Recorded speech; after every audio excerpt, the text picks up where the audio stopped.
Hi guys, Billy here. Okay, it's Tuesday and I'm going to show about how to flank your opponent when you throw something that's coming straight at your face, whether it's a punch, it's a kick. We're going to keep it in the boxing format, so I'm not going to worry about low line blocking and parrying and stuff like that. Hands will just kind of float, but let's get right to it.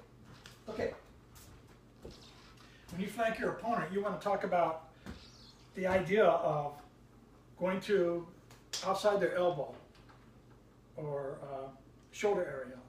So, in other words, if I want to throw, we're going to talk about throwing a strong power punch, which is the rear hand. Okay? So, if I'm standing conventional, all right, and I want to flank to my inside, which would be the outside of his left side, it doesn't matter whether it's his right leg forward or his left leg forward. That doesn't matter. We're talking about what you want to do. Okay? So, if I want to use my right hand in a power punch, and I'm standing conventional, and I want to go to my inside, what I'm going to practice doing is I'm going to shift my body weight to my right leg and sidestep, make a spring, and then come in and punch. Okay? Now, you can bump to and then step in. You can parry and step. Okay? This is moving to your inside. Here. Okay? Now, if you're standing with your right leg forward and you need to move to your right hand and you want to use your right hand power punch, okay, you're going to actually sidestep and put your left leg forward. And shift back, okay? So you'll step back this way, okay? It's all valid depending upon how you time. Remember, something's coming straight at you, all right? So again, this way, you're stepping across, okay? Right foot forward is still stepping across, but your left foot will go forward, okay? That's to get to his left side, to throw your right hand, okay? Now, and it's just the opposite if you're on the other side for southpaw, but we'll address that with other punches right now.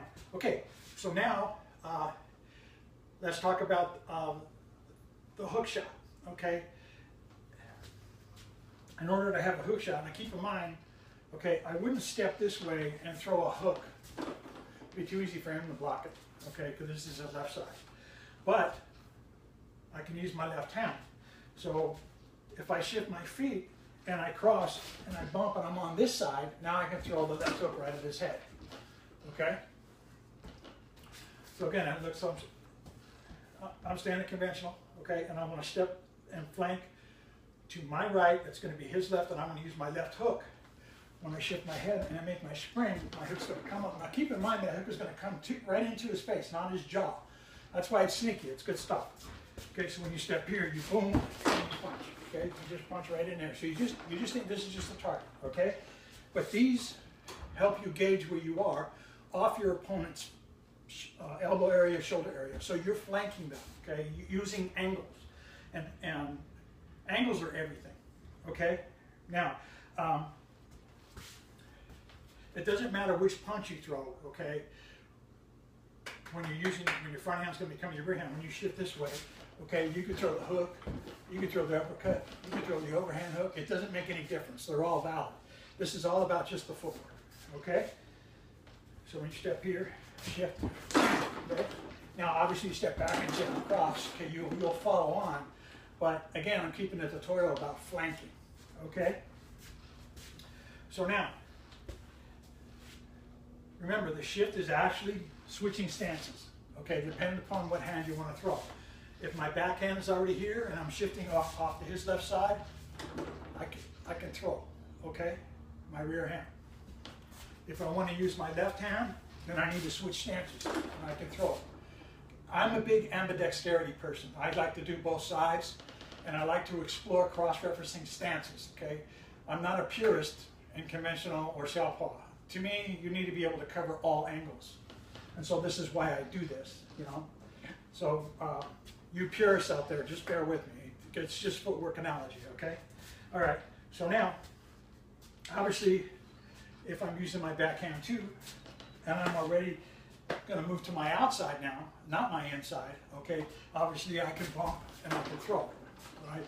If it's all here, I can throw any punch I want, right? Throw here. Okay, throw here, bang.